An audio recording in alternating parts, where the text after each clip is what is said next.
Raizan dari Universitas Muhammadiyah Indonesia. Izin untuk menanyakan beberapa hal sebelumnya. Perkenalkan Pak, dengan Bapak siapa? Helmi Nurul Iman. Mungkin di sini Bapak bisa jelasin Bapak itu ngajar mata pelajaran apa gitu Pak?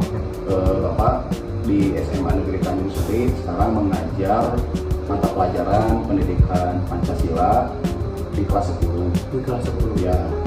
Kalau mungkin kalau menurut Bapak nih ya, karena Bapak juga guru pendidikan kewarganegaraan ya Pak, mungkin apa menurut Bapak makna kesadaran bela negara itu bagi siswa SMA, dan apa materi PKN atau subbab mana gitu yang menurut Bapak itu bisa paling efektif untuk ditanamkan gitu Pak, untuk tentang kesadaran bela negara gitu Pak?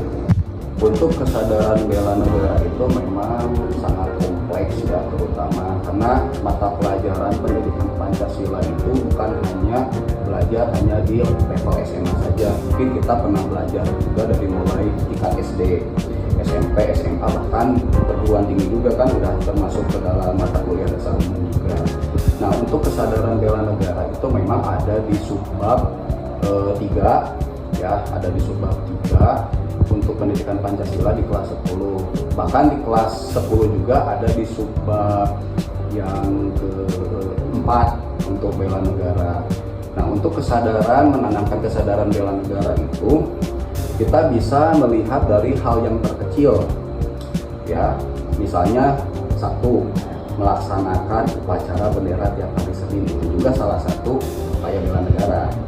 Kemudian yang kedua, mengikuti ekstrakurikuler, contohnya ikut paskibra, pramuka. Di sana juga itu kan mendapatkan bekal dan pelatihan tentang bela negara ya.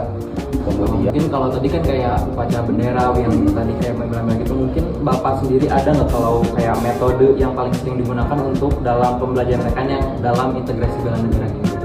Ya. Metode yang dari Bapak gitu yang Bapak terapkan gitu. Ya, salah satu metode pembelajaran itu kan kalau dari pedagogik itu kan banyak ya untuk model pembelajaran dan sebagainya. Hanya saja yang menjadi permasalahannya itu kurikulum yang ada di Indonesia itu bukan jadi enggak statis ya, tapi lebih dinamis karena menyesuaikan dengan perkembangan zaman. Nah, kalau metode-metode pembelajaran itu sebetulnya semua metode pembelajaran itu pasti tetap efektif kita gunakan, tapi tergantung dari dukungan dari SDM yang ada di kelas itu sendiri, seperti itu ya. Kalau misalnya kan mungkin A juga kan dulu pernah SMA ya, pernah sekolah gitu kan, ada kelas yang memang satu kelas itu bagus semuanya, siswanya mendukung gitu pembelajaran. Ada juga kelas yang lain yang pembelajarannya itu agak kurang mendukung kalau kita ngajar kan. Ada juga siswanya yang ya biasa-biasa aja, ya ada yang malas dan lain sebagainya gitu. Ada juga yang dikatakan sebagai kelas unggulan, nah gitu kan kita beda-beda. Jadi dukungan dari sumber daya manusia yang ada di dalam kelas, terutama siswa itu sangat berpengaruh dalam proses pembelajaran gitu, seperti itu. Nah, kalau metode pembelajaran memang sekarang itu yang diharapkan itu adalah student center ya. Jadi artinya siswa itu harus memang berperan aktif, bukan hanya guru. Jadi guru itu posisinya hanya menjadi fasilitator saja ya, hanya menjadi fasilitator, tetapi yang memang berperan penting siswa juga harus aktif mereka itu. Contohnya mereka itu dalam pembentukan diskusi kelompok, saya memberikan suatu permasalahan yang terjadi, kemudian mereka menganalisa, mendeskripsikan, dan mengambil simpulan. Kemudian mereka nanti akan paparkan beserta kelompoknya di depan kelas.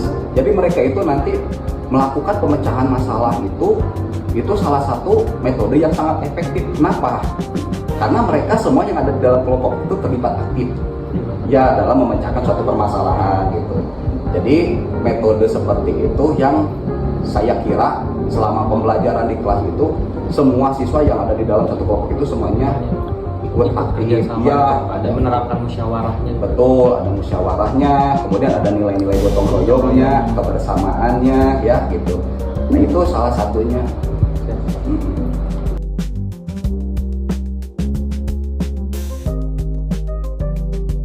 Salah satu masjid itu kita kaitkan dengan sila yang pertama, yaitu ketuhanan yang Maha Esa. Jadi para siswa dan siswi itu kalau melakukan ibadah dalam kegiatan sehari-hari itu salah satunya di sini akhlak yang harus kita. Nah, Bahkan dari siswa kita juga, alhamdulillah kan kita ada ekstrakurikuler juga, ada HOIS. Ya, HOIS itu adalah salah satu ekstrakurikuler di bidang keagamaan, terutama agama Islam. Ya, dan itu juga ada. Nah, kalau misalnya dari kita kan ada dari siswa kita juga yang udah belajar jadi HOIS, juga di imam, ada. Kalau untuk ada kayak gitu udah dari siswa, Udah dari siswa, ya, udah dari siswa, jadi bapak ibu gurunya langsung buat sholat di sini juga sama-sama berjamaah dengan siswa ya, siswi. Nah,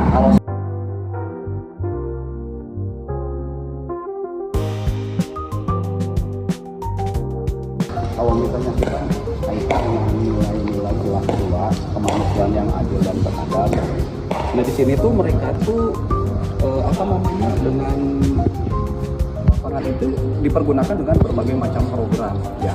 Salah satunya program pemilu atau misalnya pemilihan OSIS gitu ya. Pemilihan OSIS mereka itu melakukan dengan secara langsung, umum, bebas dan rahasia itu untuk bisa mengedepankan keadilan kan gitu ya, sesuai dengan sila yang kedua, kemanusiaan yang adil dan beradab, seperti itu. Gitu ya, Pak.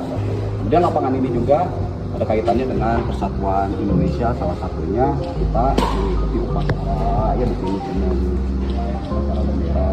Itu dari kalau untuk pembina panitia kayak gitunya dari semua dari OSIS atau setiap kelas Pak bergantian? Kalau berganti setiap kelas, Setiap kelas, ya, angkat kelas. Gitu. Kalau misalnya awal bulan itu biasanya langsung dari OSIS. Dari OSIS. Ya, upacara Buka gabungan. ya Pak. Ya, upacara gabungan itu dari OSIS, selebihnya minggu kedua, 3, 4 itu langsung dilakukan oleh kelas. Baik kelas 10, kelas 11 secara bergantian. Seperti itu. Nah, di sini juga ya, salah satunya nilai-nilai toleransi itu memang kita selalu mengedepankan, apalagi sekarang anti bullying ya. Iya. Anti Karena bullying. marak juga ya Pak. Iya, cyberbullying gitu. Apalagi sekarang dengan perkembangan media sosial. Ya kadang kita berkomentar itu dengan akun fake, kita berkomentar yang aneh-aneh, apalagi dengan merujuk kepada hal-hal yang diskriminasi lah gitu ya. Nah kalau di sini terus dibina, anak-anak itu di sini dibina agar kita itu tidak melakukan upaya bullying, agar kita itu bisa mempersatukan seluruh dengan sesuai dengan sila yang ketiga itu, Persatuan Indonesia gitu. Di sini juga kan agama Islam, Kristen, Hindu, Buddha, Katolik dan Konghucu, tapi kebetulan kalau di sini yang dominannya Islam dan Kristen aja ya. Kalau Hindu Buddha jarang sih gitu, apalagi Konghucu gitu enggak sih. Jadi di sini itu mereka itu saling berinteraksi, biasa bekerja sama dan sebagainya. Nah kemudian pemilu OSIS juga sama di sini ya, kaitannya dengan kegiatan sila yang keempat yang musyawarah mufakat gitu. Ini pemilihan OSIS juga kita melakukannya tidak secara manual ya, tetapi kita sudah menggunakan sistem online. Oh, udah online Udah online, iya. Berbasis online. Iya, berbasis online. Iya. Bisa berbasis online dan berbasis Android. Wih, Iya. berarti siswa-siswanya tinggal download aplikasi yang buat pemilihan itu atau gimana Pak? Enggak, jadi di sini itu ada beberapa bilik suara ya, ada 5, contoh ada 5. Nah dari situ tuh udah disiapkan HP-nya dari setiap bilik itu ya, ya, dari Pak? setiap bilik. Jadi anak yang lain itu tidak bisa mengakses dari URL atau link yang ada gitu ya. Mereka itu jadi ketika mereka masuk aplikasi tinggal pilih aja langsung ya. Jadi mereka itu ketika datang tanda tangan kelas mana udah gitu mereka pilih. Jadi kelihatan nih orang mana yang nggak milih atau Ya, misalnya double, jadi nggak akan. Oh, jadi sudah ada sistem yang ngatur. Udah ada sistem yang supaya tidak duplikat ya Pak? Iya, nah, Misalnya, betul, iya. untuk menghindari juga ketidakadilan. Nah seperti itu. Kaitannya dengan sila yang kelima, nah itu juga ya, keadilan sosial bagi seluruh rakyat Indonesia. Jadi di sini itu anak-anak baik kelas 10, 11 dan 12, walaupun kelas 12 atau 11 itu mereka paling senior, tetapi mereka juga di sini tidak pernah ada yang mempermasalahkan dengan adik kelas atau mereka merasa paling dewasa ya, paling berpengaruh. Nah juga kalau di sini semuanya Rata adil, adil jadi ya. kayak 10, 11, 12 tidak ada pembeda dari mereka. Tidak ada. Mereka olahraga sama-sama olahraga gitu. Mereka ikut esko sama-sama ikut esko. Mereka upacara sama-sama ikut upacara. Jadi nggak ada yang dibeda-bedakan. Nggak ada yang dianak emaskan. Semuanya dianggap sama. Walaupun anak pejabat atau apa pokoknya Sama. Selama di sekolah ini, walaupun anak pejabat atau anak orang yang berpengaruh di luar sana, ketika di sini mereka harus mengikuti aturan sekolah yang ada di sini.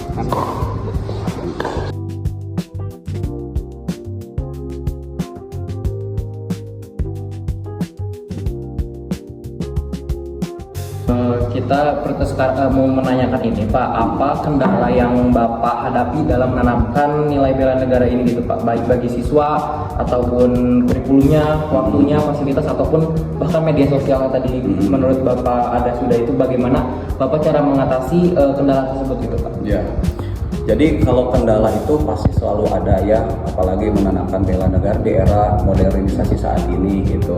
Daya manusia itu terkadang kan tiap kelas itu pasti tentunya akan berbeda-beda ya gitu. Tapi bagaimana caranya kita untuk bisa mengkondisikan kelas dengan baik, kemudian kita menyampaikan materi tentang bela negara itu yang bisa dapat didengar dan dinikmati oleh semua siswa dan siswi seperti itu. Pertanyaan donasi itu, tapi masih banyak siswa yang kesiangan. Tapi kita juga udah menyiapkan metode aturan dan sanksi yang mereka hadapi gitu. Kalau misalnya yang pertama itu kesiangan pertama ada SP1, yaitu siswanya langsung ditegur oleh guru piket dan guru dari kesiswaan. Kemudian SP yang kedua telepon orang tua dari kita. Langsung, jadi untuk kalau SP2 itu berarti dia sekolah telepon langsung kan? Ya, langsung telepon anaknya, disimpan dulu di piket, diminta nomor HP orang tuanya. Jadi dari pihak sekolah telepon orang tuanya. Nah, SP ketiga dia 3 kali berturut-turut atau bahkan catatannya udah 3 kali dia melakukan pelanggaran kesiangan, langsung ada panggilan orang tua dan itu dilakukan di ruang BP.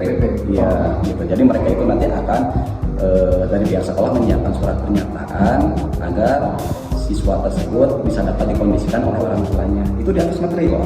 Oh, di atas materai ya? Di atas materai. Udah ada perjanjiannya ya, kalau dia keluar lagi apa gimana gitu. Jadi kalau misalnya dibandingkan sekolah yang lain ya, SMA Negeri Tanjung Sari ini emang ketat sekali peraturannya gitu. Ketat ya Pak. Untuk memberikan sanksi itu kepada siswa itu yang memang betul-betul mendidik.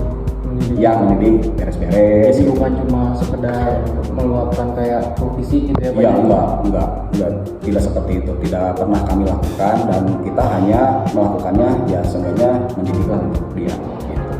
Seperti itu. Mungkin harapan apa dan saran mungkin dari Bapak agar pembelajaran PKN dalam menanamkan nilai bela negara ini menjadi lebih efektif gitu Pak? Yang pertama itu disiplin ya, disiplin dulu lah. Kalau misalnya ini melakukan ingin meningkatkan nilai-nilai kesadaran bela negara itu disiplin di dalam diri sendiri ya gitu. Yang kedua, dengan muatan pembelajaran PKN juga itu sebetulnya kan upaya bela negara itu sering kita lakukan ya, sering kita bahas juga dan lain sebagainya. Itu salah satu juga untuk bisa memberikan transfer ilmu dan wawasan kepada mereka. Nah, ini adalah salah satu hal yang menjadi bela negara, karena bela negara itu bukan hanya dilakukan oleh para aparatur negara saja. Contoh seperti TNI, udah jelas kan, TNI kayak polisi seperti itu kan, mereka itu udah betul-betul bela negara ya, menjaga sistem pertahanan dan keamanan. Kemudian masyarakat juga bisa bersinergi untuk menjaga lingkungan sekitar, itu salah satu bela negara juga. Nah, siswa juga dengan menjaga sekolah ini dengan baik, dengan bersih, itu salah satu bela negara juga. Gitu. Ya harapan yang kedepannya, tetaplah mudah-mudahan untuk kedepannya aktivitas bela negara ini dalam meningkatkan kesadaran siswa-siswi itu, yaitu salah satunya dengan penguatan materi dari PKN. Diusahakan untuk penguatan bela negara itu agar diperluas, karena untuk kita itu menerapkan, kalau Bapak Pak Ikam ya ada istilah peduli, aktif, inovatif, peduli, aktif, kreasi, inovasi, dan menyenangkan ya.